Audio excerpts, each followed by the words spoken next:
Hey guys and gals, it's the Cannabis Crone. I just wanted to touch base with you.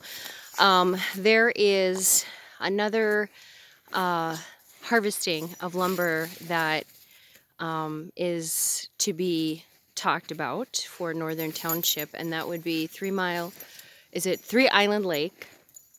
It's like a state park, and they're talking about taking 51 acres out of the Grouse management area.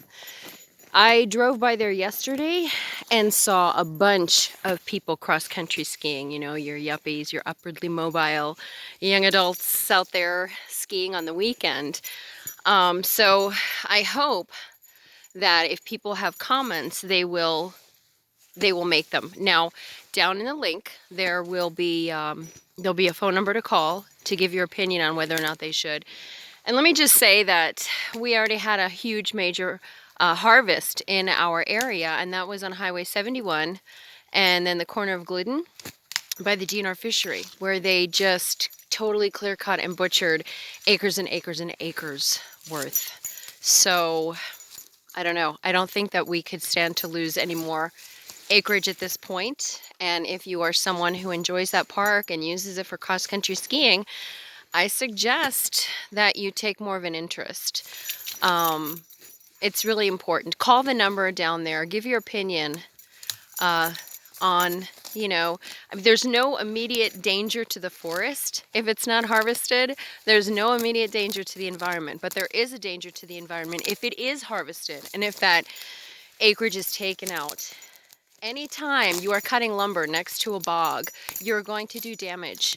And that is a protected waterway. So, yeah, I'm not sure why, but I guess it's scheduled for 2025. You have until February to make comments. I'm sorry, I'm so cold. It's only 1 above right now. It's really cold. And this guy wanted to go for a walk today. So we are in Bemidji State Park right now. And by the way, parklands are not safe either. There are a multitude of trees that have colors spray painted on them, which means that's basically tells the DNR when they're scheduled for demolition. So I'm just gonna stand up and let you look where I'm sitting right now. I mean, this is incredible. But again, these are our wild spaces that need to be protected. And don't trust, government agencies to do it. You need to step up and say, you know what, this is my park. I enjoy it. I don't want you clear cutting any areas of it, but I'm going to let you see where I'm at right now because this is gorgeous. This is what we need to save. This is so important. I can't even tell you. We are fighting so many different battles right now. Battles for our environment. We've got the water protectors standing up against line 3, which is basically, it's basically an invitation for leaks.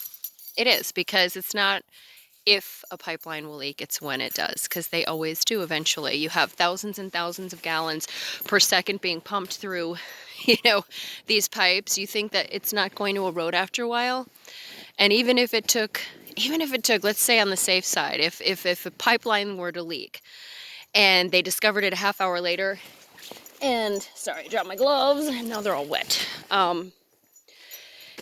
Say it was a half hour, and then maybe it takes 45 minutes to actually isolate and shut down the pipeline, and I'm being generous. How many thousands of gallons per second were already pumped out into our vital waterways? It's a hell of a lot safer to transport over rail car than it is pipeline.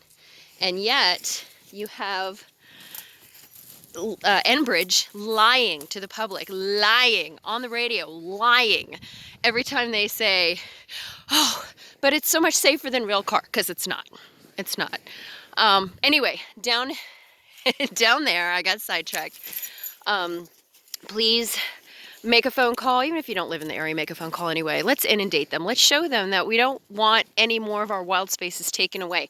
This is why people come to northern Minnesota. They come for the land. They come for the wild spaces.